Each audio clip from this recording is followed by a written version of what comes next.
Retour sur le plateau de Yeewu Leen ñun ñëpp a ngi fi. Mado est là. Non, derrière, applaudissez. Tout le monde est là ce matin. Non, non, non, non, non. J'entends pas derrière. Tout le monde est là ce matin.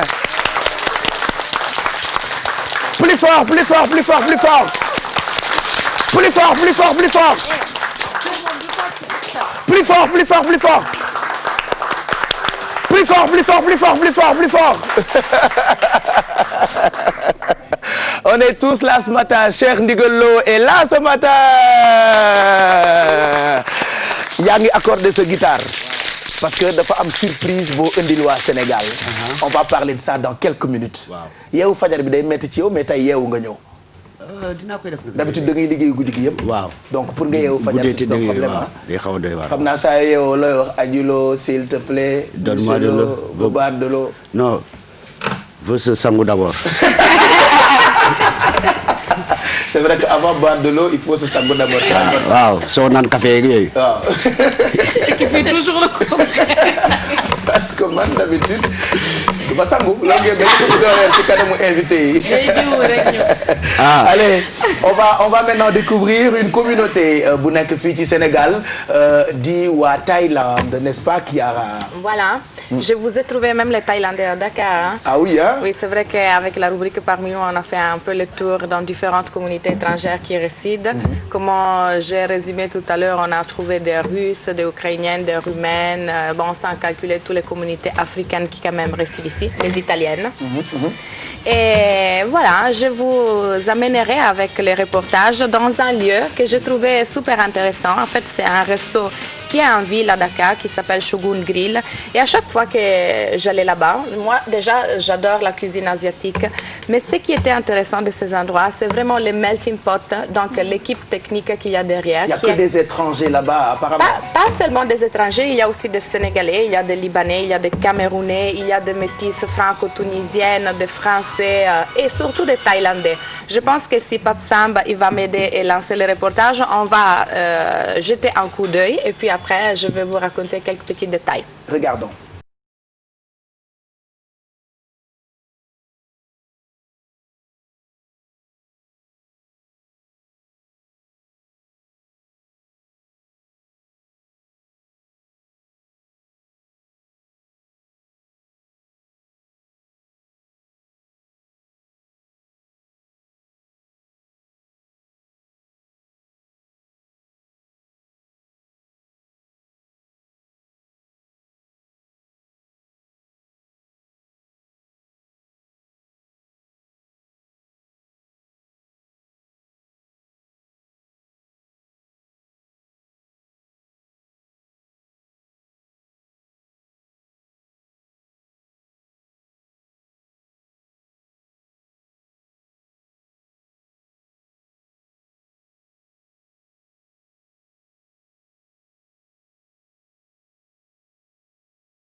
My brother travaille in Lebanese.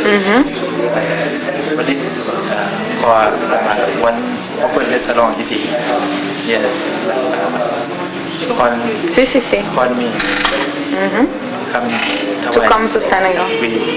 And you came. Oui, but I like Senegal people. You like Senegal people? Oui. What you learn about Senegal? Have you learned to prepare tchéboujen? Oui, Djaboudjine. C'est bon. Which is your favorite dishes sénégalaises? Les plats sénégalais que tu aimes le plus? I like Djaboudjine and Yassa. Yassa. Les yassa. Hein? Oui. This is your wife. Which is her name? Koum? Koum. Toi aussi, tu as un mélange super intéressant. Sénégalais, libanais. Et une partie mauritanienne aussi, oui. Hein? Car la Mauritanie aussi, une partie. Ah, tu as une partie mauritanienne. C'est qui est Mon arrière-mère mauritanienne? Et libanais et sénégalais? sénégalais, c'est mon père. Ma mère, elle est libanaise. Est-ce qu'il peut nous dire une salutation, un message en thaïlandais? Sawadika. For men. Comment? Lady, Mais comme ça. Sawadika. For lady. Sawadika. For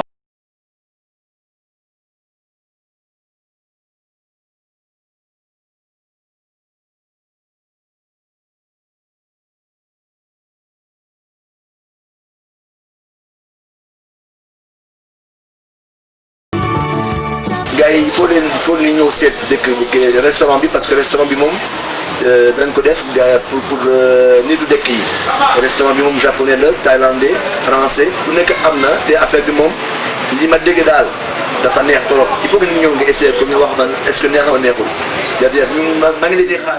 Voilà une communauté bu yàgg Sénégal ah c'est des Thaïlandais ah. dañoo mel ni Kiara rek. Accent sénégalais en ñu plus. rek bokk. Aussi. C'est un Nous Libanais bokk. qui a D'abord, Bokk na moom, c'est extraordinaire. doo ko jëw de. Merci. Déjà, je les remercie, Walid, d'abord pour m'avoir accueilli dans ce resto. Et ce qui est bien, c'est que ce resto représente un peu le Sénégal d'aujourd'hui, en fait. Parce que comme on a vu, déjà, ce qui est bien, c'est qu'ils ont investi sur le professionnalisme et sur la qualité. Parce que quand on rentre dans un resto comme ça, il n'y a rien à envier au resto qu'on peut trouver ailleurs dans le monde. Donc, vraiment, la professionnalité et la qualité. Moi, j'aime toujours montrer aussi les entrepreneurs qui sont en train de faire évoluer un peu l'image générale du pays. Et puis surtout, une équipe multiethnique.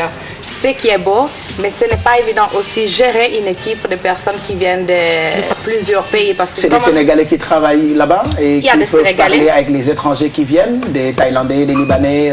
Bon, déjà, on ouvre une parenthèse sur une anecdote avec les Thaïlandais que j'ai rencontrés dans les restos parce que c'était très compliqué de communiquer avec eux parce qu'ils ne parlaient pas anglais, ils ne parlaient pas français. Wow. Et donc, c'était intéressant. Moi, je posais des questions en anglais. Les Thaïlandais me regardaient bizarre. Et après, il y avait Astou, justement, qui travaille. Elle aussi, on a vu, c'est la métisse sénégalo-libanaise. Et elle me disait de dire, non. Dis-moi la question, moi je pose la question en anglais parce que moi je parle leur anglais. Et j'ai rigolé parce qu'ils avaient une façon de communiquer que c'était vraiment bizarre. Donc c'est ce qui naît avec la cohabitation dans le monde du travail. Et bon, la petite histoire, comment ces Thaïlandais sont arrivés, parce que quand même ça fait bizarre de voir des étrangers qui on ne s'attend pas de retrouver au Sénégal. On est habitué à des communautés qui sont là depuis très longtemps. Pas mal longtemps. Et donc en fait c'est le propriétaire du resto qui quand a décidé d'investir dans un resto de cuisine asiatique, thaïlandaise, japonaise. Elle a décidé carrément d'aller là-bas pour chercher à recruter, chose qui n'a pas été facile, pas évident. Mais justement, il a trouvé, ils sont venus ici. C'est d'abord le jeune garçon qui est venu et puis après sa femme l'a suivi à son tour. Bon, on a un peu discuté, je me suis fait un peu raconter. Comment vivent-ils ici, ces Thaïlandais? Comment ils vivent ici? Bon, c'est comme, je pense, souvent ça arrive avec les étrangers qui se déplacent dans un pays. Donc souvent, on cherche de recréer son propre pays ailleurs. Bon, les Sénégalais aussi, c'est un peu comme les Italiens, on crée des petites communautés à l'étranger. Mais ils se sont bien intégrés quand même. Et je pense aussi que l'équipe qui est autour d'eux les a intégrés. Et après, il y a aussi des Camerounais, ce qui est intéressant aussi des autres communautés africaines. Et puis aussi, c'est les Européennes, parce qu'on a vu Sarah que j'ai interviewée. D'ailleurs, je n'ai pas coupé un morceau quand elle était en train de se présenter. Elle a dit, je m'appelle Sarah, je suis franco-sénégalaise. Elle n'est pas franco-sénégalaise, mais c'était un peu freudienne parce que ça fait 14 ans qu'elle est ici, c'est tellement intégré que quand même elle-même elle se définit sénégalaise quand elle est franco-tunisienne. Donc elle aussi, c'est un exemple de la nouvelle migration parce que ses parents étaient ici pour travailler et elle a décidé de rester. Après, il y a Sarah qui est française, donc une jeune française qui était venue, Marie, qui était venue dans un cadre d'échange scolaire, donc elle était à Saint-Louis, elle a décidé aussi de rester. Donc toute cette forme de migration qui décrit bien la situation globale du pays du Sénégal d'aujourd'hui, qui a été toujours un pays, comme on le dit souvent, d'immigration, avant d'être un pays de migration. Voilà, et aujourd'hui encore plus, parce qu'il y a quelque chose qui est en train vraiment de bouger dans les dernières années, un pays en train d'évoluer, de se développer, et donc il faut vraiment, comment on dit ça, féliciter déjà les entrepreneurs qui visent sur la qualité aujourd'hui parce que ce n'est pas évident. Et sur ça, bon, je vais lancer aussi un petit salutation à la communauté libanaise parce qu'il faut le dire que eux, dans leur entreprise, ils cherchent souvent de viser sur la qualité. Et puis après aussi sur le fait qu'aujourd'hui il y a des entrepreneurs qui ont le courage quand même d'investir aussi sur des équipes techniques multiethniques parce qu'il faut le dire, en Europe on voit ça, dans des périodes de crise on a tendance à devenir beaucoup plus nationaliste. Donc on dit non, d'abord les gens du pays et puis après les étrangers. Mais quand aujourd'hui, dans une période de crise, on trouve des entrepreneurs qui ont le courage quand même de s'ouvrir au changement, donc il faut les féliciter. Et pour les gens qui veulent avoir des informations, ils peuvent retrouver la page Facebook du Shogun Grill. Donc vous pouvez aller là-bas et voir, je vous le conseille, c'est pas mal. Hein. Voilà, donc c'est un carrefour comme Sénégal. Merci. On a découvert donc cette communauté thaïlandaise bu dëkk fii ci Sénégal ak Kiara comme on le fait tous les mardis. On te retrouve tout à l'heure, non? Oui, sur cette vie avec Exaides. Jeex na ki may seet. Qui va essayer la page? Toi, tu cherches quelqu'un? Personne, je cherche personne. Personne, c'est dommage. J'ai tous mes gens ici. C'est dommage. Merci Kiara pour parmi nous retrouver mën ngeen gisaat rubrique bi ci suñu site bi wala sax ci YouTube bi en replay comme elle le fait tous les mardis. li ñu def nag léegi mooy waxtaane solution minceur bi Mado découvrir xam nga boo demee ci dëkk yu mag yi am na ci entreprise yu mag yoo xamante ni dañu ibbi uniquement pour jàppale ñi bëgg a jeex te duñu am benn problème yenn saa yi nga gis ku ci nekkul professionnel di digle naana lii defal lii j'ai même vu ay suppositoire pour jeex muy lu doy waar loo xamante ni si vous ne faites pas attention mun na indi ay gàllankoor. Heureusement que Mado est là pour quand même nous guider pour ñu am bien-être donc jigéen ñi surtout ñoo gën a sonn ci bëgg a jeex. exact Pape Cheikh comme ni nga ko waxee nag tey dañuy waxtaane lenn loo xamante ne dafa am solo trop ba pare soxal képp koo xamante ne daal doomu réew mi nga wala képp koo xamante ne daal wérgu yaram daf la soxal parce que saa su ne dañuy gis ni que au Sénégal dafa am benn surpoids pondéral boo xamante ne dafa fees ba àdduna yëpp gis ko waaye li mu gën a soxal nag mooy dafay laal ci li nga xamante ne moom moo di seen wérgu yaram maanaam seen santé. On a eu la chance de rencontrer kenn koo xamante ne bitim réew la jóge moom it nag ñëw fii gis ni Sénégal fi mu ne nii war na ci mën a indi participation mu créé benn société boo xamante ne nag mi ngi ko tuddee Sénégal Nature Masseur. C'est bien ça. Sénégal Nature Masseur boo ko gisee maanaam Sénégal bi la ci yokk ndax Sénégal peut-être la gis boppam ba mu daw si ñëw pour joxe li nga xamante ne moom moo di xalaatam moo di participation mais bu ñu déggee loolu yëpp li ko tënk Pape Cheikh il faut savoir que benn méthode la créé méthode boobu nag moom nañu wax la méthode Nature Masseur méthode boobu nag ñetti pàcc dong moom la ci def ñetti pàcc yooyu première pàcc bi moom mooy la phytothérapie boo leen ko déggee maanaam ay produits naturels yoo xamante ne dañ koy utiliser pour pour faj nit ki ndax léegi da nga ko wax ay suppositoires yi ñuy utiliser parfois qui ne sont pas naturels mu indi ay problèmes yoo xamante ne dina la topp ba illaa yow mi di lui il a pensé à la phytothérapie xeetu faj lay doon waaye ay herbe naturelle wala tout ce qui est naturel ci nañ koy jëfandikoo exactement yu baax yooyu exactement comme ni nga ko waxee donc deuxième étape bi mooy rééquilibrage alimentaire boo leen ko déggee nit booy lekk il faut savoir comment manger et bien manger Alfie ci rubrique am chaque jour daf ñu koy wax on peut manger mais manger bien et sainement moom tamit mu indi ko ci ay méthode am bi nga xamante ne moom la génnee bees yokkaat ci lenn loo xamante ne moom moo di coaching nit dina bëgg jeex mais il faut nga am volonté il faut nga am courage te maigrir si vraiment on le veut Pape Cheikh loo ko bëgg y a l'engagement mais il faut que tout le temps quelqu'un soit derrière pour t'aider ndax di nga dem ba ci biir nga sonn ne non j'arrête waaye bu fekkee dend naa ku mel ni Pape Cheikh mu jël ma def ma doomu ndeyam dina ma ne non Mado gëmal sa bopp dem ci ba tax na nag parce que loolu moo tax finalement nga bàyyi da ngaa bëggoon a jeex waaw man non fi mu ne nii tubaab fakal la yow maa ngi yow fi mu ne nii sunu raag du fii comme dañu am gan ni ñu pinge sunu ay cër rek exactement parce que Pierre Da Silva ngi toog ci ginnaaw xam nga day doog a ñëw yeewu leen ouais laisse l'invité parler Pierre il a pas encore compris mais fallait savoir dis-lui que je gère bien ma rubrique et je sais comment la gérer ba tax na au moment où l'invité devra intervenir dina intervenir donc Pape Cheikh ni ma la ko waxee on devient plus sérieux de ce fait ñu indiwaat ki nga xamante ne nag moom moo di monsieur Fakhour ñu bàyyi ko nag moom mu présenter wu à la population sénégalaise bonjour monsieur Fakhour et bienvenue sur le plateau. Bonjour Mado, bonjour tout le monde. Bonjour à tous. La question que tout le monde pose ici, est-ce que vous parlez wolof? Tout Chirek. Donc ça fait 2 ans que je suis au Sénégal, donc j'apprends dank. Très bien. Waaw, il faut bien parler le wolof. C'est important. Très important. En tout cas, parce que lui, pour la langue sénégalaise. Voilà, c'est une phase importante pour l'intégration dans un pays. Exactement. L'intégration passe par la langue. Quand on vient dans un pays, il faut s'efforcer d'apprendre la langue. Donc je m'efforce et j'y avance doucement. Voilà. Alors là, juste la première question, c'est juste pourquoi Sénégal Nature Minceur? Alors, Nature Minceur, en fait, c'est une société française. Donc, j'ai commencé dans les compléments alimentaires, la phytothérapie, en montant ma société en 2006. Donc, et ce que j'avais remarqué, en fait, dans le concept Nature Minceur, c'est qu'en fait, on pouvait perdre du poids de plusieurs manières.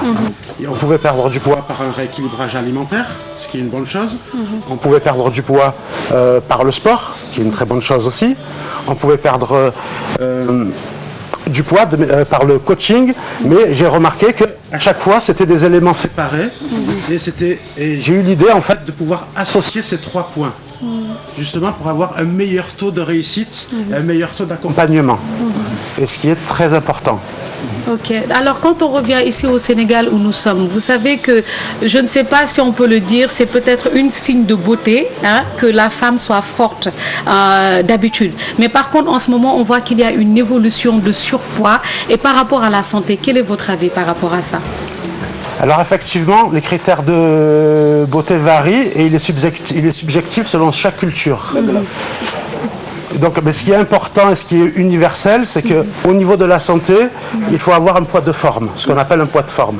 Et ça, c'est important.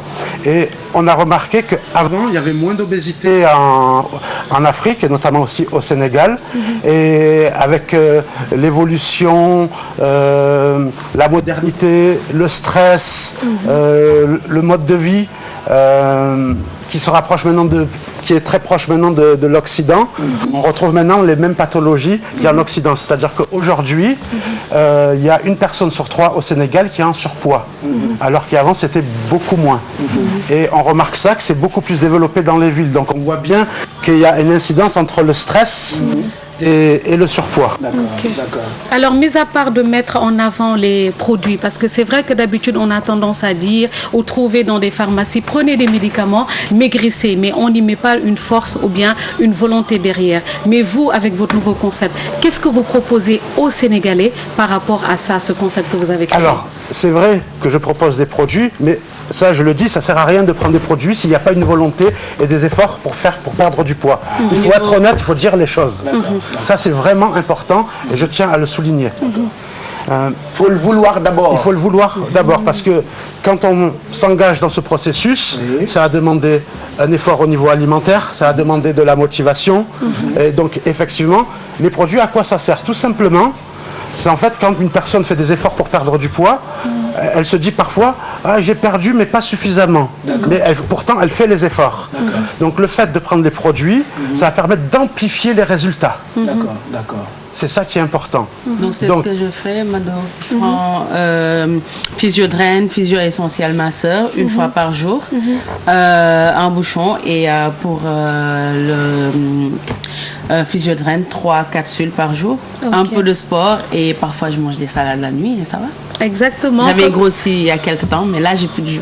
Tu as perdu du poids. Voilà, ça marche très bien. Exactement. Donc li ñu koy laajaat rek monsieur Farouk, bon j'ai perdu l'idée de ma question. Ah désolé, c'est de ma faute. Non du tout. Au fait, c'est pas grave. Parce que en fait vraiment lu mu bëgg a xam qu'est-ce qu'il faut les femmes qui viennent vous voir en plus des produits que vous leur proposez, donc elles ont la possibilité d'avoir des conseils concernant le... Avant de proposer des produits, on fait un bilan par téléphone. D'accord. Ça se passe par téléphone. Pourquoi par téléphone? Ça nous permet de toucher beaucoup plus de personnes. D'accord. Avec nos équipes. Donc, on fait un bilan par téléphone. On découvre les causes du surpoids en fonction du mode de vie. Après, on va conseiller donc les produits qui sont adaptés.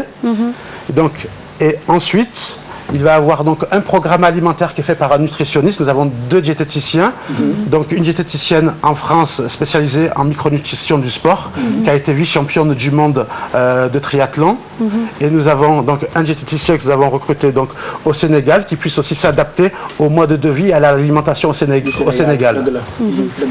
D'accord. Alors après vous, c'est vous qui faites ces produits ou c'est des produits que vous prenez de la France, que vous remettez aux femmes qui viennent vous voir? Donc en fait ce sont des produits d'un laboratoire dont je suis actionnaire. D'accord. Donc c'est-à-dire que quand j'ai démarré, c'était mon fournisseur et avec le temps je suis devenu actionnaire de l'entreprise. D'accord. Alors qu'est-ce qu'il faut maintenant? Il y a beaucoup de femmes certainement qui nous regardent, qui ont envie de vous rencontrer certainement pour parler de leur surpoids, un numéro de téléphone, l'adresse du cabinet, tout ça. Alors nous sommes à Sacré-Cœur 3 en face du collège. Donc le numéro de téléphone pour nous joindre. Alors ça va être beaucoup plus facile s'il vous plaît, parce que nous avons beaucoup de demandes, donc d'envoyer un SMS simplement avec votre nom et votre prénom.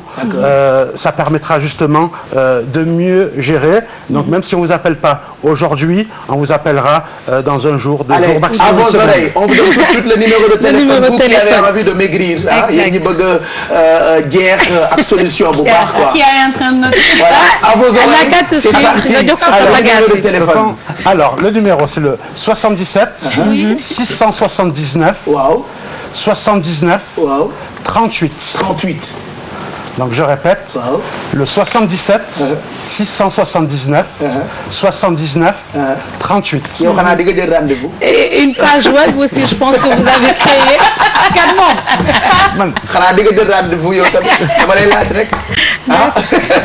Moi je prendrai rendez-vous parce que j'ai dama am biir bu est-ce que les hommes peuvent venir aussi? Donc tout à fait. Donc en fait au Sénégal nous avons constaté que nous avons la moitié de femmes et la moitié d'hommes. Parce qu'il y a beaucoup de personnes qui se soucient aussi de leur santé et donc ça touche autant les hommes que les femmes. Ok. Maintenant je vais voir c'est mon collègue kan moo ci gën a pata. Non, il y a Mado. Il y a Aïssatou Diop Fall. Aïssatou, dinaa jël rendez-vous de yow. Thérèse. Il y a Thérèse qui est grosse. Il y a Keps Thiam. Keps naa la jël rendez-vous. Xam naa ni rek seen réewande toll na ci naan ma sa yaay. Sama yaay ni mu mel a baax. Adja Degen Chimère ni mu mel a baax. Voilà, mais pour les autres, Aïssatou Diop Fall, Keps Thiam, Mado, qui a ay dara mi ci biir bu rëy bi. Joséphine, prenez rendez-vous. Waaye borom cabinet bi it na jël rendez-vous. voilà on va alors oui juste lui demander mu joxe li nga xamante ne mooy la page Facebook parce qu'il a créé une page Facebook si vous pouvez pas l'avoir sur par téléphone vous pouvez aussi visiter la page Facebook et puis dire aussi waxaale sénégalais Pape Cheikh que fii ak ñetti mardi dinañ gën a ñëw ci li nga xamante ne moom moo di produit yi comme produit yi ni mu koy waxee voilà Bijou a commencé tous les matins voilà donc Bijou a commencé à aller voilà donc comme ni ma koy waxee Bijou elle a commencé à prendre les produits donc moom je pense que doy nañu ko modèle te yéen mi seetaan di ngeen ko gis mais ñun fii ak ñetti mardi incha allah di ñëw dinañ leen jël wax leen njëriñ bu ci nekk produit bi ni nga ko war a jëlee ak kan moom moo ko war a jël ndax ku mel ni Bijou jëlul ñett yi ñaar yi la jël donc li ñuy def Pape Cheikh dañ koy bàyyi mu tëj rek joxe la page Facebook ba pare tàggoo. Donc la page Facebook, elle s'appelle tout simplement... La page Facebook. Alors la page Facebook s'appelle Sénégal Nature Minceur. D'accord. Et donc il y a le site internet également qui s'appelle sénégal.natureminceur.com. D'accord. Ok. Voilà. Et avec le numéro de téléphone pour ngeen jël rendez-vous. Merci ci ni nga ñëwee. Mardi prochain on parlera des produits que vous proposez pour ñu am solution minceur bi ci war Ndeye Ndack war naa dem wala warul dem. biir bi rëy na. non mu ngi mi ngi fi nag moom macha allah non biir bi dafa rëy. non instant yi moom macha allah tegu na. maa war a laaj nu ma def ba gis biiru Ndeye Ndack. yéen a nekkoon c'est Valentine. léeg-léeg nga doon téye loxo sauf que le soir il avait 2 autres Valentines. Oui. bokkoon ci Valentine. man mii sax rax naa ci di. Voilà.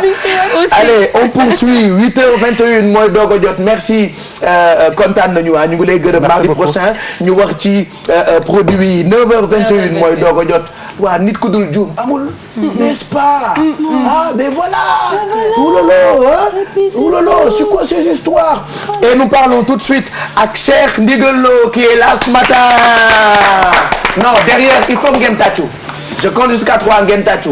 1 2 3 Cheikh Lo est là.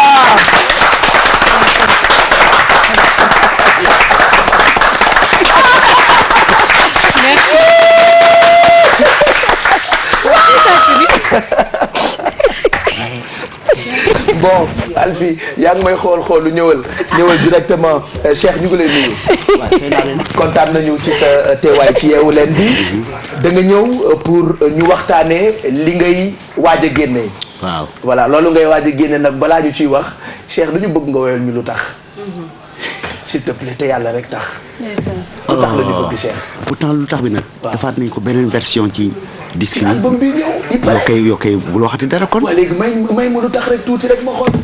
waaw xanaa benn kii bu ndaw rek. waaw benn bu ndaw rek waaw bu ndaw rek.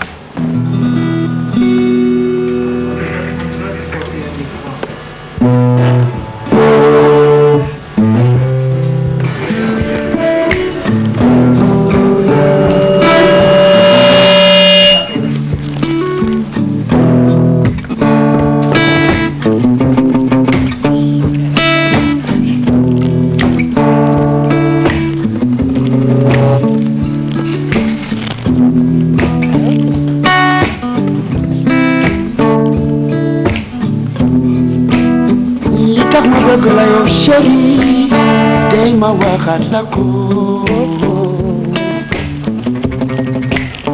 c'est ça. li ma tax a dox ci yow billaay tey ma waxaat la ko.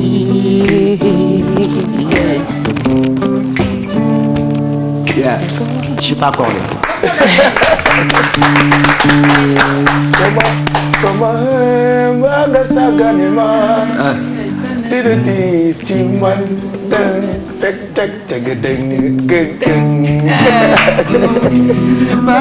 nga sagane ma dina tiis ci man.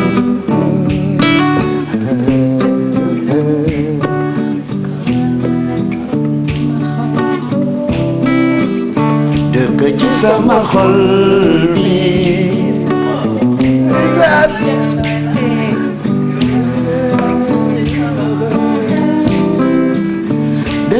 sama xol bi sama toroxale maa nga sagane ma dina diis ci man dinañu wax ci loolu dans quelques minutes en attendant ñu jàll ci waañ bi ak Alfi mi ñuy toggal tey pain au lait. merci Sophia la ñu àndal Sophia mi ci vitamines yu baax yu am solo yi Alfi nag tey pain au lait nga ñuy defaral ci suba ba tey yaa ngi jàmb sa pat. waa gis nga Pape Cheikh comme ni ñu ko annoncé. jàmb rek. pourtant dama ko doon raay de. tu vas voir sama pat. voilà tu vas voir sama pat. tu vas voir. d'accord waaw. donc Pape Cheikh comme ni nga ko annoncé. ci suba parce que Alfi dafa defar patam ba pare di ko nëbb ma ñëw di ko yor ma ne ma tu vas voir mes pat là c'est pas pour regarder. Pape Cheikh. donc Pape Cheikh comme bi ñu ñëwee ci suba. genre pain au lait pâte levée moo koy defar. donc moo tax ñu jël sunu 500 grammes farine li ñu andi Pape Cheikh. waaw def ci ñaari kuddu levure boulanger. def ci sunu meew Sophia mooy sachet yi nga gis tig yi. dama ci dagg ñaar rek xóoyal ko mu nekk lait entier. en poudre riche en vitamine A et D. boo bëggee nag ay pain au lait yu jaar yoon da ngay jël lait Sophia Pape Cheikh donc moom laa ko defaree. def ci beurre président donc dama malaxé pâte bi maanaam dama jàmb pâte bi. def ci ñaari nen. def ci meew Sophia bi. donc jàmb ko ba am texture bi ma bëgg maanaam mu nekk ci diggante wow nekk ci diggante tooy. léegi nag nga soog a jël beurre bi dagg ko ay dog-dog yu ndaw incorporé ko ci pâte bi. donc li tax ñu defar pâte bi ci suba mooy dafay pousser ñaari yoon. maanaam bi ñu defaree pâte bi dañ ko bàyyi ci saladier bi. mu levé mu gonflé funki benn yoon. donc dañuy jël ay taay yu mel nii rek maanaam yu xaw a tolloog ngëp Pape Cheikh donc. comme ngëp quoi. waaw comme ngëp donc dafay nekk pâte bu xaw a du collé maanaam pâte boo xamante ne soo ci defee sa baaraam soo ko yëkkatee du takk. d'accord maanaam du takk. moo lay jox brioche yoo xamante ne su génnee di nga am texture bu gën. d'accord donc soo jëlee sa pâte def ko en boule nii ci sa plan de travail. donc boo bëggee façonner pain au lait yu rond. maanaam nga bàyyi ko ni. ok donc soo ko bàyyee nii da ngay def benn ouverture mais tey dañ ko bëgg def ay pain au lait yu allongé mooy yi ñuy faral di gis d'habitude ci boulangerie yi. donc da ngay jël rek rouler ko mu mel ni ay boudin yu ndaw Pape Cheikh. d'accord. avec beaucoup de délicatesse. voilà important il faut être délicat. de délicatesse woo. donc soo paree Pape Cheikh nga xaar maanaam ubbi ay fente ay ouverture yoo xamante ne comme kuy defar mburu quoi. ni ngoom moo lay permettre su pâte bi di ñor. donc air bi nekk ci biir pâte bi dafay génn. ok waaw donc soo ko bàyyee noonu. pain au lait bi mën na exploser. d'accord. donc Pape Cheikh lii mooy pain au lait bi mais nii mënuñu ko enfourner donc dañ defar yu mel nii. on a laissé encore pousser donc bu génnee mooy mel nii. dafay mel ni lu funki. waaw day mel ni lu funki. d'accord. donc gis nga yii ni yii sax dañu collé xam naa ay 6 mois la ñu nekk. ok donc nga génneewaat tuuti fant yi fi mu nekk Pape Cheikh. ok maanaam dégager tuuti pâte bi. pour mu mën a aérer. ok donc nga jël nag sa jaune d'œuf diw ko ci kaw. d'accord. donc ko dugal ci four bi juste quelques minutes. mu funki après nga génnewaat. non dugul ci four bi. en fait dañu taal four bi. jël plat bi teg ko ci kaw maanaam chaleur bi dégagé ci four bi. moo koy funkiloo. wax nga dëgg. donc nag soo paree nga diw sa jaune d'œuf ci kaw Pape Cheikh. ok donc boo diwee jaune d'œuf bi ba yëpp maase mën nga enfourner nag léegi. d'accord. léegi dañ koy enfourner pendant 20 minutes. à 180 degrés Pape Cheikh. d'accord bu dooree rek ñu génne ko. jeex na kon ñu ngi lay xaar juste rappeler que ñu ngi àndandoo ak Post One mi ñu àndal nag mu ngi leen di ñaanal mardi bu neex ndax xam ngeen ni mën ngeen a profito ci ay mbiram pour ngeen di yónnee wala jot xaalis alors fi ñu tollu tembe nag Post One imaginez 200 dong ngay fay bu dee da ngay yónnee xaalis alors fu ngeen mënti dem mën ngeen fa fekk Post One fépp foo xamee ni bërëb la bu ñuy yónnee yónnee wala ñuy jot xaalis mën ngeen fa fekk poste one donc ñu ngi leen di xelal bu ngeen dee yónnee wala ngeen di jot xaalis ngeen am habitude di ko jaarale ci poste one mu ngi leen di souhaiter une très bonne journée ki ngeen di gis muy dox di ñëw nag Cheikh Lo moo ñu ko indil ma bëgg ngeen tàccul ma ko tuuti parce que moom star bu mag la mu ngi tudd Fixi alors Fixi accordéoniste la pianiste la il a travaillé avec waykat yi gën a mag en France bu ñu fàttalikoo daaw rek bokkoon na ci ñi ñu nominé woon ci victoire de la musique yooyu barki Dembo Ndiaye rek da lañ doon célébrer seen anniversaire où ñu ngi doon sargal tous les grands artistes francophones alors moom nag mu ñëw àndandoo ak Cheikh Lo parce que Cheikh Lo il faut rappeler que album bi nga xamante ni yaa ngi koy génnee filé que le 25 mars album la boo àndandoo ak dëkk yu bëri Brésil déjà sa dëkk la parce que yàgg nga liggéey ak ñoom et que moom itam mu ngi jógee France ak yeneen i artistes yoo xamante ni tànn nga leen alors balaa album bi di génn da nga génne EP wala EP alors bokkul ak single d'habitude single mooy benn way boo gisee léegi artistes yi xewal li ñu tuddee EP wala EP dañuy jël lu toll ci ñett ba ñeenti way ñu def ko ci benn CD donc ba tey du bokk ak album donc loolu mooy différence entre single ak EP et que EP léegi la ñu xewal donc Cheikh Lo defe naa album bi li nga ci liggéey bu ñu ko déggee kontaan parce qu'il y a même beneen version bu lu tax. waaw voilà donc on parle de l'album. ok album bi déjà ñu ngi koy tuddee Balballu. yan titre moo nekk foofu déjà. waaw déjà am na dëgg gi am na doyal nañu. am na Balballu mooy titre éponyme bu album bi. Je pense qu'on a même le titre mën nañu ko dégluwaale en même temps en sous-impression parce que moi ce que j'ai écouté ça m'a plu. Je me rappelle hier nuit muy Balballu bi ak dëgg gi plutôt dëgg gi maa ngi koy déglu démb ak sama benn xarit bu tudd Seliwan on a tellement apprécié qu'on s'est dit ce serait quand même bien ñu may leen ngeen découvrir way bi est-ce que toog mën nga ñu ko yokkal tuuti ñu déglu ko parce que actuellement Cheikh Lo li muy pare est-ce que yéen a ngi déglu mélange bi entre accordéon guitare sonorité brésilienne ba tey mu jox la valse joxe itam tuuti groove Sénégal parce que boo ko dégloo mën nga ko xaw a fecc tuuti comme mbalax joxe aussi groove Mali passage bi muy joué aussi dina am tuuti am na tuuti oriental. D'accord et tu sens un peu de blues aussi ci affaire fi muy joué. Quel mélange ndigal quel mélange ah ñun ñu ko déglu déjà ñu ngi ciy fecc mais pourquoi ce choix hein Fixi un grand artiste qui nous a rejoint merci d'être là alors parle-nous de ce travail avec Cheikh Lo. Ah bah Cheikh, on se connaît depuis longtemps parce qu'on s'est croisés en Angleterre, au Barbican, dans une grande salle. On avait fait un concert parce que moi je travaille avec Tony Allen, qui est un grand batteur du Nigeria, et Cheikh était avec nous ce jour-là. Donc on s'était croisés, appréciés. Et donc il m'a fait le plaisir de m'inviter sur son album. Voilà. Donc j'ai mis ma petite magie, ma petite touche. Voilà. Alors Cheikh, je pense que di nga ñu nettali, tu nous racontes un peu l'histoire de cette production, hein, l'histoire de cet album. Naka la projet album bi juddoo parce que 2010 nga mujjee def album si je ne me trompe. Boobu nag ba tey yaa ngi nekk à cheval entre Sénégal ak bitim réew. Scène yu mag yëpp yaa ngi fay tëgg. Preuve baa ngi nii ak ki nga xam ni artiste bu mag la Brésil ak yeneen dëkk yi naka la projet album bi juddoo Cheikh. Depuis 2013. lañ commencé réaliser maquette bi fii. donc en 2014 bi. mois de juin ci lañ dem def enregistrement yi en Suède. donc toute la grosse partie. ak groupe bi ak évidemment quelques invités yi doon def vent.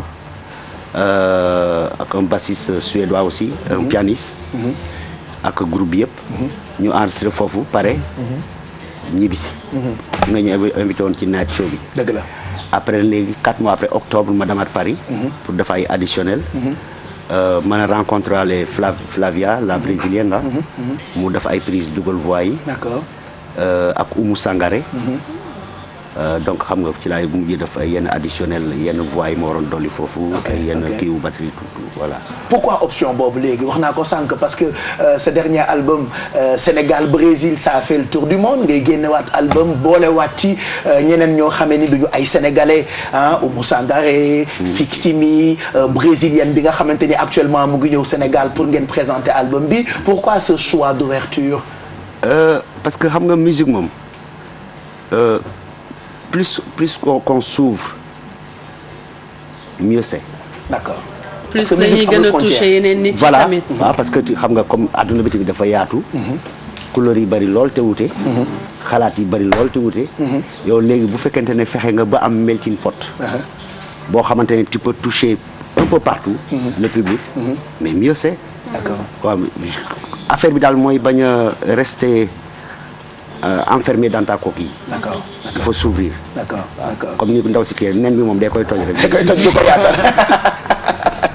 sànq balaa ñuy wax ak Fixi parce que je sais qu'actuellement il est en train de tout faire quand même pour mieux présenter ou mieux montrer son travail d'artiste ou son talent wala ses talents aux Sénégalais sànq bi ñuy commencé Yeewu Leen bi dañu laajte woon benn question boo xamante ni dañu bëgg nga tontu ko ñun ñëpp c'est une question collective. Okay. Alors la question c'était Rasta Cheikh Lo yi ñaata at la am Mado joxe 40 ans Bijou joxe 50 ans kii yaa joxe 28 ans. waaw mais attends kii joxe 50 ans xanaa 123 ans la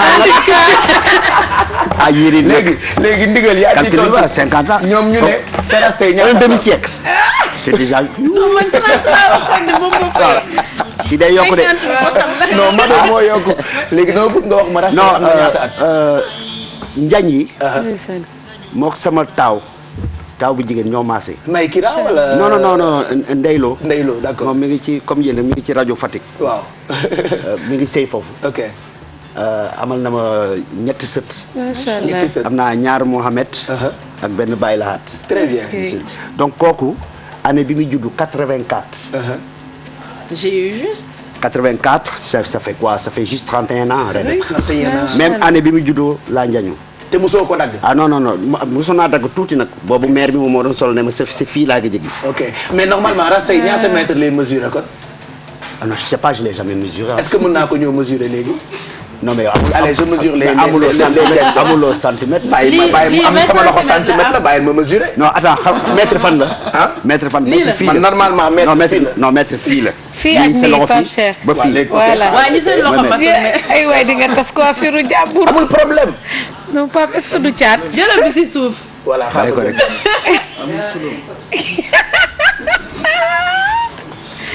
manqué na mètre. benn Rasta Cheikh Lo. 1 mètre. et puis nous on adore le style bi nga xamante ni moom nga adopté depuis ñu découvrir la defe naa moom nga mos a téye. et puis depuis lii boo ko dégloo sa xel dafa la war a yóbbu depuis Nella Thiass. depuis Nella Thiass d'accord. qu'on avait réalisé ici. ici ouais. xam nga nit ki da ngay dugg ci benn affaire. xam ne lii sa wéy la mu nekk c'est caché. nga téye ko foofu. ouais. donc style bi musul changé. album bu mu ci mënta doon. certes dinaa def ay yeneen changement kii mais am na ci benn touche boo xamante ni chaque fois naa arrangé wu ba andi ko rek. xam ne booy dégg rek balaa sax muy kii nga naan nga ah tiens kii Cheikh la war a doon par exemple. je crois que loolu aussi dafa am solo. dañu xàmmee sa loxo en fait. voilà. Alors Fixi depuis très longtemps vous travaillez avec des artistes africains. Avec Cheikh Lo vous vous êtes rencontrés et là l'album Balbalou sortira prochainement. Est-ce facile de travailler avec des artistes africains? Ah, faut avoir le feeling, faut avoir l'ouverture aussi, comme dit Cheikh, faut sortir de sa coquille, c'est pareil pour nous, pour tout le monde. D'accord, c'est pas la première fois que vous travaillez avec des artistes africains. Alors pourquoi ce choix d'aller à la rencontre de ces artistes-là? Je pense que c'est le hasard aussi de la vie et l'envie de rencontrer d'autres cultures et de trouver d'autres rythmes, d'autres couleurs musicales. Moi, il se trouve que quand j'avais 17 ans, je suis venu au Sénégal, par exemple. Ça m'a beaucoup marqué dans ma vie. Je suis allé à Marloche, c'est un petit village au Sine Saloum. Et j'ai appris la musique sénégalaise, les rythmes, etc. Le Rumti, c'était le rythme qu'il y avait là-bas. Et du coup, je pense que c'est rentré dans mon sang, et dans ma tête, dans mes vibrations. Dans les veines. Voilà, dans les veines. Et, voilà, c'est une des raisons pour lesquelles je me sens bien avec Cheikh Lo et j'ai envie de mélanger, d'apporter ma culture, ma musique et de la mélanger avec la sienne. Voilà, alors Cheikh album bi fii léegi le 25 mars lay génn mais gis naa ni la plupart des artistes yu ci bokk yu ci liggéey entre autres Fixi ak brésilienne bi ñëw ñoom ñëpp dañu ñëw Sénégal lan nga prévoir ak ñoom. Déjà c'est pour lancement album bi. ça va se passer le samedi 21 bi. Samedi 21 bi ah. gannaaw waati suba. waaw au Just For You. Oui, donc bon je crois pas tellement trop que Oumou Sangaré par rapport à son programme. peut-être mënul ñëw. mais bu ñuy def sortie bi à Paris. D'accord. Je crois que c'est plutôt mois de juin. Quel mois de juin. Il vérifie si parce que album bi le 23 mars 2015 la war a génn. non c'est mois de juin. D'accord. Pour tout le reste des autres morceaux des autres chansons inédites. dañ koy génne mois de juin. ça veut dire que bu boobaa on va s'arranger à Paris foofu nga xamante ne ñii ngi nekk Suède c'est à côté quoi. D'accord. ñii nekk Paris kii bon pour essayer de rassembler tous ces gens qui ont participé qui ont contribué. voilà pour gën a joxe sonorité bi. D'accord mais dans un premier temps pour ñu bëgg a am avant-goût album bi ak EP bi ngeen génnee samedi bi bu ñu ñëwee Just For You. di ngeen jouer yëpp. non dinañ jouer déjà morceaux yi ñu teg fii. waaw ak am na ci beneen morceau bu xam naa moom mooy ces genre comme ay genre lu tax yooyu. boobu mi ngi tudd gëmuma ko. d'accord gëmuma ko boobu nag dafa war a génn ci album bi mais waruñu koon jouer fii. mais comme affaire bi ay balbalu yenn genre afro yi. c'est bien c'est écoutant mais xam naa ne am na ay morceaux xam ne mooy gën a yëngal sénégalais yi tuuti. ma defal gars yi surprise ni morceau boobu quand même on va le jouer. le samedi on va jouer ce morceau quoi. yeneen nit ñu bàyyi ba sortie bi. super alors di ko ñu mosal beneen titre ak sa guitare fixi ak accordéon parce qu'on a très envie quand même dundu li nga xamante ni Cheikh Lo mu ngi ñu koy proposer ñi bëgg ay spectacle am à chaque fois ñu dem fi muy jouer dañuy kontaan xam ngeen ni ma leen di wax et loolu la ñuy may en attendant li mu tuddee balballu di génn Cheikh Ndigal Lo en attendant sa kër noo ko décoré. parce que suñu kër ay photos yu ngan lañ fa def parce qu'on va parler de déco léegi nii sa kër defe naa affaire route nga gën a defee déco bi. non déco bu xam nga ça dépend rek ci fu nekk booy duggee ci jardin bi ay genre nu mu tuddati rotin yi kii yooyu yoonu kii nu mu tuddati Sébi Kotaan am nañ seen rotin yooyu. ñaar yooyu laa yor ci jardin bi. moom nga sànni ci jardin bi quoi. voilà ok. bon salon bi normal comme salon yëpp quoi normal quoi. d'accord léegi kii yaa daf ñuy may ay techniques yu baax pour déco n'est-ce pas. Oui Pape Cheikh donc on va parler de récupération on en a parlé. kenn sànneetul dara. kenn sànneetul dara yenn saay wane woon nañ ko ci suñu reportage boobu nga am benn armoire boo xamante ne utiliser too ko. nga jël ko yóbbu ko ci sa menuisier mu defar ko de telle sorte que da nga koy def salon. d'accord mën na nekk ci benn espace boo xamante ne ci ngay accueillir say gan avec une petite télé toujours nga utiliser yenn par exemple du fil pour mën ko def siège bi. C'est très magnifique je sais pas si Pape Samba il a le reportage il peut le faire passer après on pourra voir après ñu doog a waxtaan voilà ce que notre décorateur nous a proposé. Aïcha.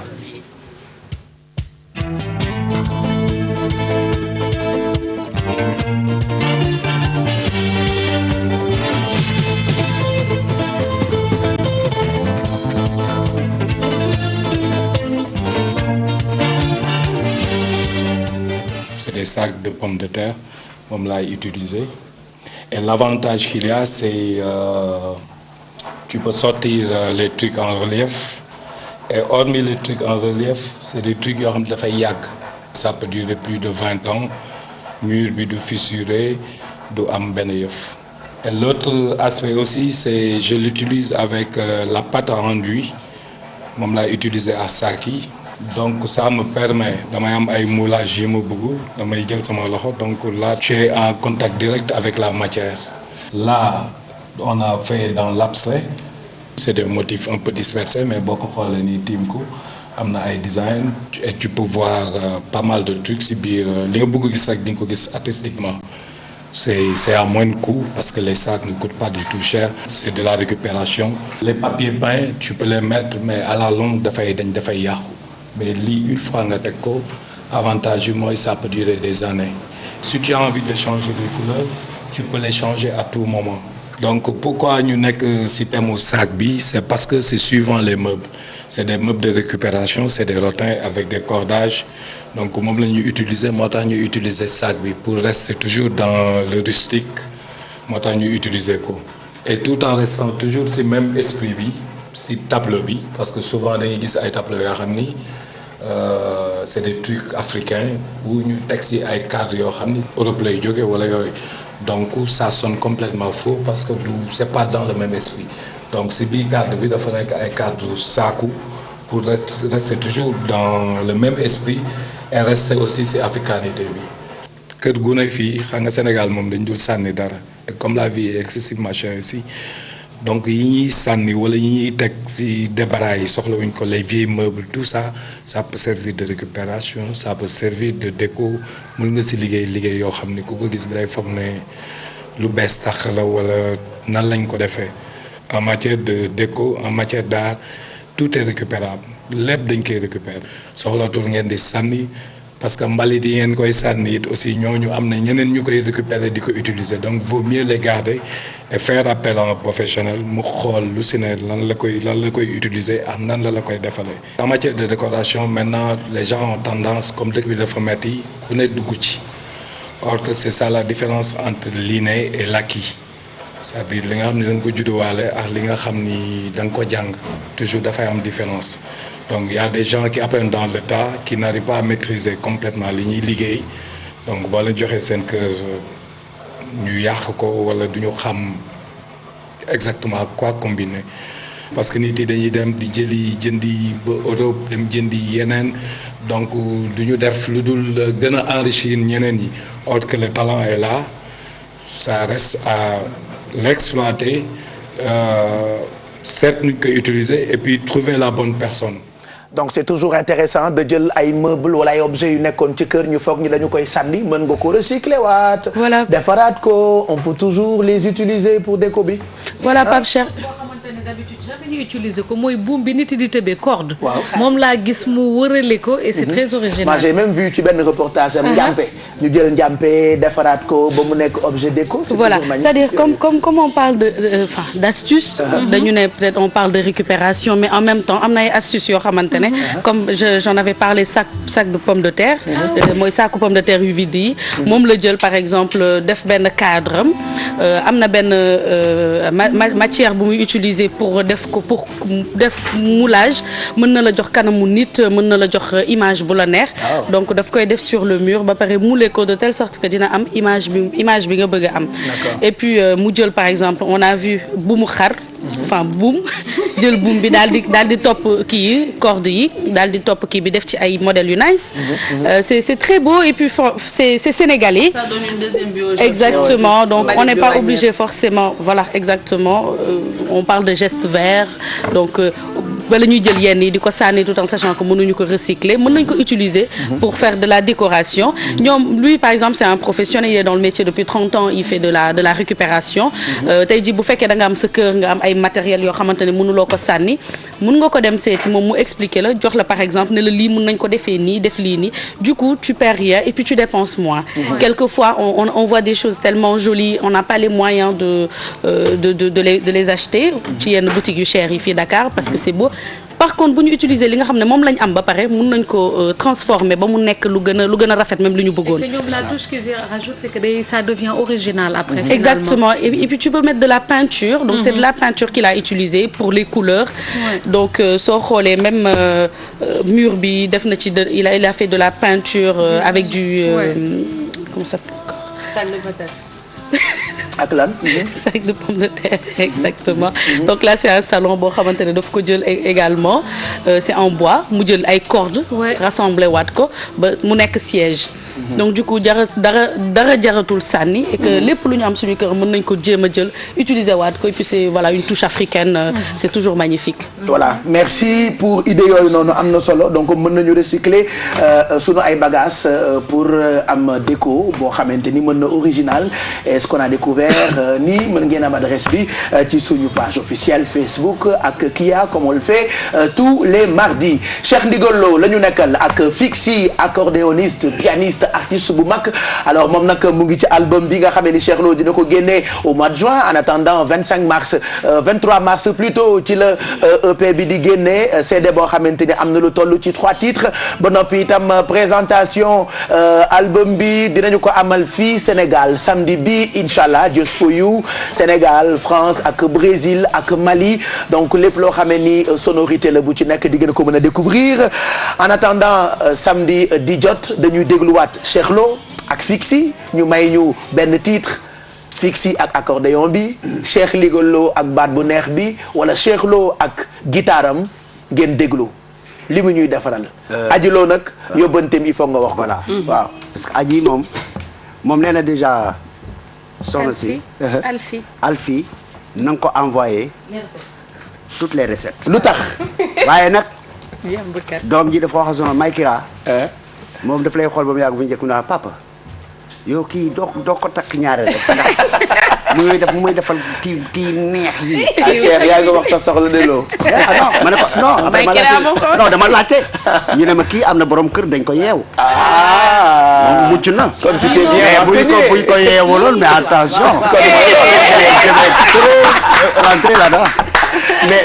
mais Cheikh xoola ko bëgg ci plateau bi ñaar ñii kenn amu ci de bisu vide kii a vide ñoom ñaar ñëpp vide. ñoom ñaar ñëpp vide. vide de fi mu ne nii. te ñu koy ñi de war nañ leen remplir na. vide. ñoom ñaar neexuñoo bañ nag. waaw dëgg la. mon cœur balance et ça rebalance. oui maintenant qu'est-ce qu'il faudra faire. moi je sais même pas. il faut parler avec le cœur seulement après. il faut regarder alors et après tu vas choisir. voilà bon xam naa pour benn morceau bi ñu ko nouvelle bi neexul mais Mama Samba moom moo wàcc liggéey waaw wàcc na liggéey depuis le 20 décembre dernier. donc xam naa ne il faut que ma def benn fàttaliku démb. pour rendre ko hommage voilà pour rendre ko au moins hommage. d'accord ah. on va jouer le morceau Gis-Gis. voilà Massamba. alors Gis-Gis bi dañu koy may waa ndigal yëpp. waaw di koy may nag képp koo xamante ne morceau bi neex na la. waaw yaa xam nga nekk Sénégal yaa xam foo mënta nekk ci àdduna. fii ba ay Hong Kong ak waaw. voilà ayca ni ngeen aw nag. jeex na waaye nag aw ba foofu na métti di foofu. foofu seen patron fa mu jàpp foofu. mbaa da ngeen fa mën a àgg. waa dëgg la de li Youssou way kenn du ko mën a way ah. ngeen jéem rek ah. ayca waaye Alfi nee na mi ngi koy jéem de.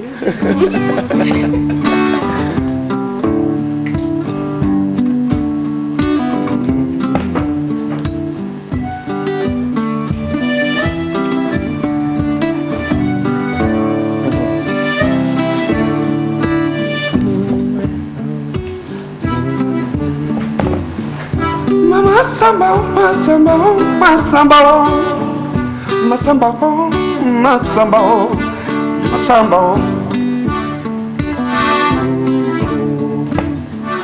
Xam-xamu àdduna moo di ne xam sa borom jëpp soo ko xam yeneen waaw waaw. Mi jaami àdduna moo di am wérgu yaram soogo talat na wo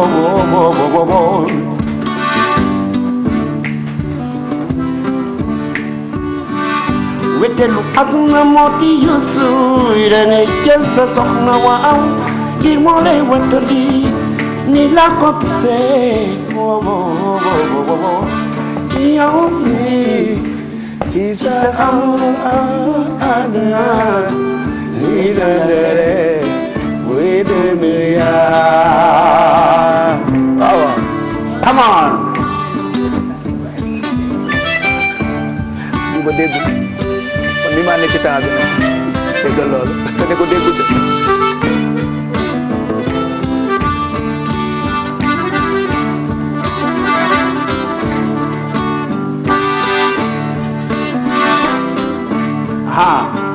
waaw. Cheikh sax daanu na ci dégg bi de dégg loolu waaw. maam yaay di ki ñuy dimbale ma samba mama samba yaay ñuy dimbale ma samba ma samba ma samba ma samba ma samba ma samba ma samba ma samba ma Masamba oh Masamba yaay ki ñuy dimbale fi ba fa ñu jëm bi yow mi ci sa amour àdduna yéegale yéemunia ndeysaan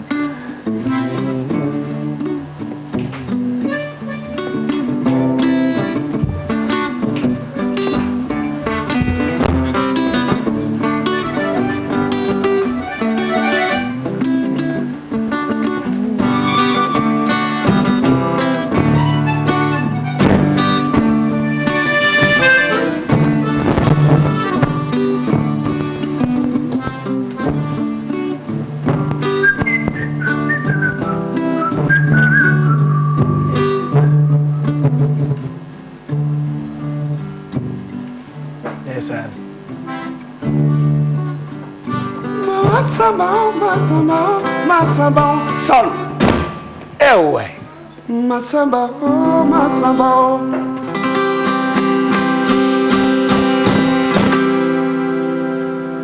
sol 6 Masamba oh sol 7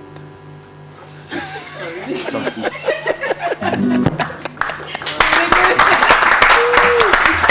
c'est un grand professionnel nous on l'adore quoi li moo tax ñu bëgg ko on va retrouver tout de suite Mamadou Mouhamed Ndiaye pour revue de presse bi yéen kaay yi ak ni ñu xëyandoowee Mouhamed Ndiaye na nga doxalee yaa ngi studio 14. oui Pape maa ngi di enjoy tey costume nga def. non gis nga yow laay toppandoo damaa xëy fajaru gis li nga sol ma ne xaaral ma dellu kër ga. yow daal jàpp li bu ma xamoon ni boo màggee nii ngay mel keroog bu ko juddoo laa lay jël dëbbati la ba nga nekk pëndax ma sànni la géej. loolu. foo déggee loolu Pape.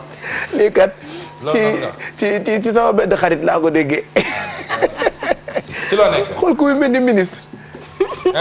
yow nag Mouhamed nag sonal nga ñu ah. non ministre des affaires achevées. des affaires inachevées kay. ay dërëm mu daal Pape. ma wax la. yaa ci des jërë ngeen jëf. observateur lay doore mi xëy dikk ak ñun ci loo xamante ne ji ñu bari xamuñu koon donte ñi ngi koy ruumandaat mu di Macky Sall ak Abdoulaye Wade gisee toog waxtaan journal bi dañu demoon na bay am waaye dafa yàqu ne ki nga xamante ne ji moom moo di Thierno ki nga xamante ne ji mooy Thierno Madani Tall di Khalifa Tallene yi moom moo ci yónni woon ab jarbaatam di Cheikh Oumar Sy ngir mu dox ci jarbaat bi ànd ci ak Aïda Mbodj ñu déggante ak président Macky Sall ba war a gis ak président Abdoulaye Wade dem gisee ak président Abdoulaye Wade mu war a woo ki nga xamante ne ji moo di président Macky Sall kon war a woo Abdoulaye Wade waaye yéen a kaay bi nee nañu am na daal lu jaar ca suuf lu yàq loolee nga xamante ne moo di déggoo gi ba fi mu nekk nii président Macky Sall ak Abdoulaye Wade déggante wuñu téléphone journal bi xëy ñu xamal lan moo waral loolee ak it yëf yi fan la jaar ak lan moo tax kon ki nga xamante ne ji moo di président Macky Sall dellu ci gannaaw loolee bokk na ci leen gën a jaaxal li ñu xam daal mooy président Macky Sall ne woon na leen su ma paree conseil des ministres dinaa woo Abdoulaye Wade waaye ba fi mu nekk ni Abdoulaye Wade déggul président Macky Sall ci téléphone populaire nañu bu ko déggul ci téléphone it léegi tey kon mu dégg ko baa mu dégg ay jaloram yéen kaay bi nañu lu aju ci ñi nga xamante ne ji ñoom ñooy front patriotique défense république nee nañu léegi place d'indépendance doyetu leen leneen lu ñu fas yéene def moo di nee nañu léegi kon place obélisque doyetu leen dañuy dem ca place d'indépendance def fa seeni manifestation yéen kaay bi ne nañu foofee kon la ñu bëgg a dem bu ko defee mën fa amal ay manifestation ñëpp dégg leen mu di front patriotique défense république ak ñi nga xamante ne ji ñoo di waa parti démocratique Sénégal le quotidien xëy dikk ñun ci doomu jiital parti démocratique Sénégal mu di Karim Wade ak it layom bi bëccëg bi njëkk ci wàllu plaidoirie yi journal bi nañu démb la woon kenn ci avocat yi nga xamante ne ji ñoo ànd ak nguurug Sénégal li ñu sàkk moo di ñaari téeméeri milliards yoo xamante ne ji Karim Wade ak ñi ñuy tuumalandoo dañ koy jox nguurug Sénégal ngir wàllu dommage maanaam li ñu leen di toppee ñu daal di koy fayee noone le témoin ñu xëy ci dellu si waat ak lu aju ci ñaari téeméeri milliards yi nga xamante ne ji avocat yu nguur gi sàkku nañu ko préjudice de l'état loolee la ñu ko tuddee ngir bëgg Karim Wade ak ñi nga xamante ne ñoom la ñuy accusé ñu daal di koy fay populaire moom it dellu si waat ci loolee même somme bi 200 milliards yi nga xamante ne ji gars yi ñoo ngi koy sàkku ci Karim Wade ak i ñooñam yéen a kaay bi dañu te nag du ñu ca yam ndax it bëgg nañu lépp loo xam ne Karim Wade am na ko ne teranga ñu teg ci loxo populaire moo wax loolee enquête nañu Karim Wade société yi nga xamante ne ji am na ko mu di société yi bokk na ci AN Média ay AHS yooyu yëpp daal li ñu bëgg mooy ñu teg ko loxo nguur gi da cee bëgg a teg loxo ba tey Moussa Félix Sow maître bokk ci avocat yi Karim Wade yi bokk ci avocat yi nguurug Sénégal lii moo ko wax nee na gars yi bu ñu yaakaar ne seen i def li ñu lëjal Sénégal rek la yem nee na dem na ba fi nga xam ne moo di Chine dem na Hong Kong dem na Monaco loolu lépp nag mbir la moo xamante ne ji ci ni mu ko waxee ci enquête mooy dañu ko war a lijjanti Walfadjri nañu ñoom avocat yi leneen lu ñu war a lijjanti mi ngi nii donte ca plaidoirie yi démb amul benn avocat Karim Wade bu ca bokkoon avocat yi nguur gi ñoo fa nekkoon di passante kàddu gi waaye ay preuve jamono ji moo loon togg fitna te sax donte preuve yi amul terewul état moom mi ngi ànd ak avocat am di laaj Karim Wade 200 milliards boole cee kit ñu teg loxo li nga xam ne loole la am ne teranga Sud Quotidien nañu avocat yi nga xamante ne ji ñoom ñoo ànd ak nguurug Sénégal li ñuy laaj Karim Wade ak ñi ñuy accusé ëpp na 200 milliards mi ngi toll ci 450 milliards boo boolee lépp moom lañ bëgg kon ñu jox leen ko ma jox leen Libération ak li mu xëyee ci xëtam mu njëkk mu di lu aju ci mbiri Keba Kend homme d'affaires bi yéenekaay bi nañu mandat d'arrêt international bi ñu ko dóoroon ay avocat dem nañu ci doyen des juges di sàkku ñuy dindi mandat d'arrêt bi mais doyen des juges dafa bañ loolee nee na mandat d'arrêt bi kon du ko dindi Babacar dindi lii te indi grand place ñu xooli li nga xamante ne ji ñëw na ca yéenekaay bi nañu président Macky Sall la mu diggoon waa Ziguinchor ma nga ca bokk na ci dëkk beeg na mu naqaree dem mu fexe ba mu neex a dem maanaam désenclavé ko moderniser wàllu napp ga foofee gën koo dooleel hôpitaux yi mu defar ko ci diwaanu Ziguinchor yéen kaay bi nañu président Macky Sall mi ko waxoon def na ko fan la ko grand place teg lu ci nekk def ci indi ay firnde Le Soleil moom it dikk ak ñun ci lu aju ci ay firnde yoo xamante ne ji am na ci réewum Sénégal yéen kaay bi nañu trottoir yeeg ni mu dégagé espace vert yeeg ni mu mel Ndakaaroo ko ni mu féexe jamono ji ñoom dañoo xëy ñoom waa Soleil dem ci askan wi laaj leen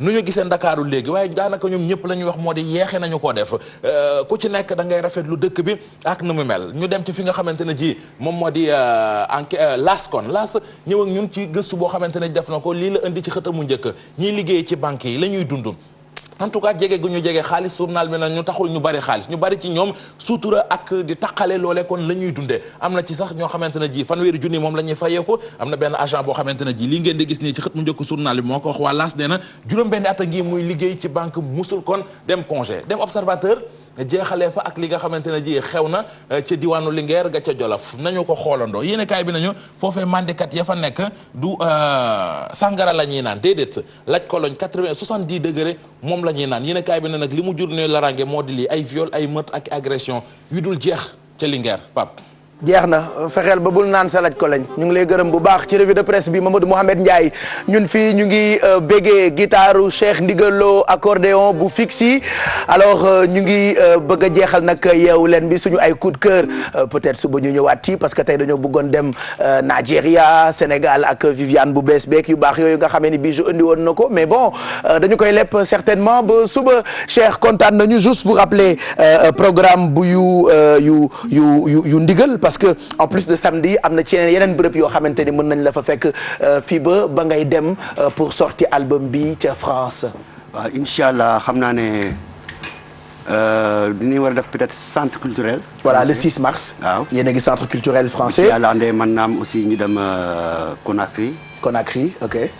en avril. le 13 mars yéen a ngi teeru bi. waaw 3 avril yéen a ngi Conakry c'est ça. waaw le 25 ba le 30 yéen a ngi Burkina Faso sa dëkk. waaw parce qu'il faut rappeler que foofu nga jóge ñëw Sénégal. waaw Burkina. c'est un honneur parce que temps yëpp musuma dem vacances. ok man vacances école laa ko gëj a am. mais liggéey musuma ànd ak sama jabar dem temps yi maa ngi xalaat ma ne mais kañ laay mën a yóbbu sama jabar fii Burkina quoi mu découvrir. ndeysaan faf na gars yi dama seet fa nga ñëw waga ak Bobo. kon aji day dem Bobo festival de jazz. aji day dem nekk ni non moom ne day xaar pour fële ci kaw. day xaar France c'est ça donc di ngeen dem Burkina Faso Bobo Dioulasso ak Ouagadougou durant tout le mois de mai aussi di ngeen am ay festival yu ngeen di dem Saly Portudal yéen a nga fa le 8 mai yéen a ngi Goethe Institute en tout cas kontaan nañu xam ni album bi dina génn donc le 23 et Fixi on vous retrouve sur scène avec Cheikh Lo samedi prochain yéen ñëpp nag na ngeen teew on sera tous de la partie. seen patron Youssou moom it na teew parce que ci parrain yi la bokk. Youssou kenn du ko fa jiitu sa xarit la. waaw te yéen ñaar da ngeen yàgg. voilà Bouba Ndour nag sa xarit bi. non Bouba Ndour moo fay jiitu. Bouba moom te ngeen bu baax de yàgg Bouba moom sama waay la. ah oui voilà donc merci Cheikh Ndigal Lo. Mado merci ba suba incha allah. à demain incha allah Pape Cheikh. jeex na merci bisous. à demain Pape Cheikh à demain vous qui nous regardez. voilà merci Ndeye Kia. ok Pape Cheikh. à jeudi. à jeudi incha allah Alfi suñu ay mburu pare na. waaw xanaa di ko may doomu. ça sent bon. Charlot bi rek. Maykira donc Maykira Lo. pain wala yi pour yow la. voilà donc man Massamba mooy sama xarit. ñu ngi koy nuyu et puis gërëm bu baax Matar ak ay soxnaam Matar ñu ngi lay gërëm bu baax ay soxnaam du ma lim parce que su ma limee tem far am mais yoo xam nga kan laa faral quoi. Merci, on vous souhaite une bonne journée. Juste en profiter pour souhaiter un bon anniversaire ñi nga xam ni tey la seen bés bokk na ci Matar Tanor Mbaye ak Tina Baldé. Alors Tina Baldé, bon anniversaire et puis ñu ngi gërëm ñëpp on vous souhaite une bonne journée képp koo xam ni tey la anniversaire am ñu ngi lay ñaanal bu baax. On vous donne rendez-vous demain dès 6h45 sinon maa ngi leen di jox rendez-vous léegi nii bu 11h jotee ci RFM pour Kër Baye Cheikh. Voilà, merci à toute l'équipe de production dirigée par Père Pierre Da Silva. Merci ñu gërëm tamit bu baax Pape Samba Thiam ak équipe technique bi 10h dafa jot ñu bàyyi leen ak Mame Fati pour journal bi ci français. Voilà, donc 10h, voici le journal de 10h, voici le journal de 10h. À demain à 6h45.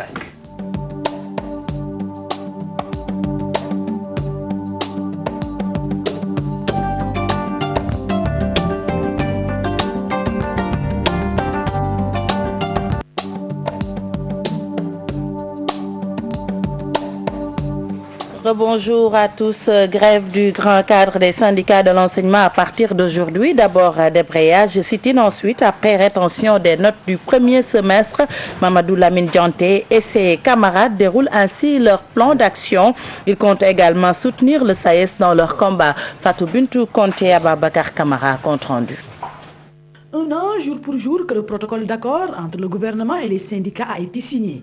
Jusque-là, rien n'a été respecté selon le grand cadre des enseignants de l'enseignement qui compte, à partir de ce mardi, mener une série d'actions. Mardi 17 février 2015, date anniversaire de la signature du protocole d'accord, jugé pourtant réaliste et réalisable par le gouvernement, pour lequel aucun accord n'a été signé. Nous avons décidé donc de célébrer cet anniversaire par un débrayage à 9h dans tous les établissements de l'élémentaire, du moyen et du secondaire, suivi de sitting devant les inspections d'académie à Dakar et dans les capitales régionales, mais également devant les inspections de l'éducation et de la formation dans les capitales départementales, où nous allons enregistrer le rassemblement massif des enseignants pour crier le ras-le-bol par rapport à l'attitude de mépris affichée par le gouvernement vis-à-vis de nos préoccupations. Et le lundi et le mercredi 18 février 2015, nous allons observer une grève totale. Puis les enseignants comptent pour ce premier semestre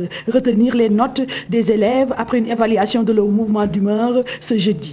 Oui, les bases commencent déjà à nous demander d'aller vers la rétention des notes, mais l'évaluation, la plénière d'évaluation du jeudi 19 février, sûrement va décider de la rétention des notes. Ces enseignants vont aussi appuyer le SAES dans son combat et mutualiser leurs actions pour des journées écoles et universités mortes. Nous envisageons également de rencontrer les syndicats autonomes de l'enseignement supérieur pour mutualiser nos actions afin de réaliser des écoles et universités mortes. Le grand cadre va aussi rencontrer tous les leaders d'opinion dans les plus brefs délais. Éducation toujours. Après l'incinération de la loi cadre, le SAES prépare une grève de 72 heures à compter du mercredi. Demain, un plan d'action pour montrer leur désaccord. Le ministre de l'Enseignement supérieur, Mary Teuw Niane, parle d'une méconnaissance de la dite loi. En tout cas, une commission technique se penche sur les textes pour trouver un consensus. Aminata Mbarisow, Thierno Laurent Mendy. À combattre la loi cadre relative aux universités publiques sénégalaises. Ils annoncent 3 jours de grève à partir de ce mercredi.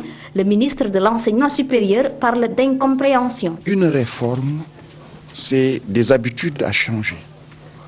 Ce sont aussi parfois des intérêts qui sont remis en cause. C'est une autre manière de voir les choses pour nous permettre de progresser. Une réforme, ce sont aussi des incompréhensions. Parfois même sur un seul mot, il peut y avoir plusieurs manières de voir et qui peuvent devenir conflictuelles, alors que peut-être ça n'aurait pas dû être. Cette nouvelle loi sur la gouvernance des universités publiques sénégalaises, source de conflit entre le syndicat autonome de l'enseignement supérieur et le ministère de l'enseignement supérieur. Une commission technique mise en place pour arrondir les angles. Depuis lors, des commissions techniques sont mises en place et qui touchent beaucoup de secteurs, dont une commission technique autour de la loi relative aux universités. Le SAES a soumis ses remarques sur les différents articles de cette loi. Le gouvernement a finalisé ses réponses autour de ces remarques et je pense que c'est mercredi prochain qu'il y aura une autre réunion autour de ces questions. Mary Teuw Niane présidait un atelier sur la mise en œuvre du projet d'appui à l'Université virtuelle du Sénégal, un projet financé par la Banque africaine de développement à hauteur de 3 milliards de francs CFA, la réalisation et l'équipement de l'Université virtuelle du Sénégal à Diamniadio, la construction de 5 espaces numériques ouverts, les grands axes du projet.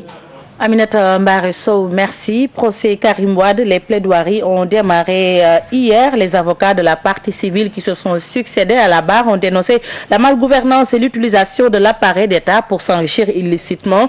La partie civile demande à la Cour de confisquer les avoirs de toutes les personnes citées dans le dossier et qui ont servi de prête-nom à Karim Wade.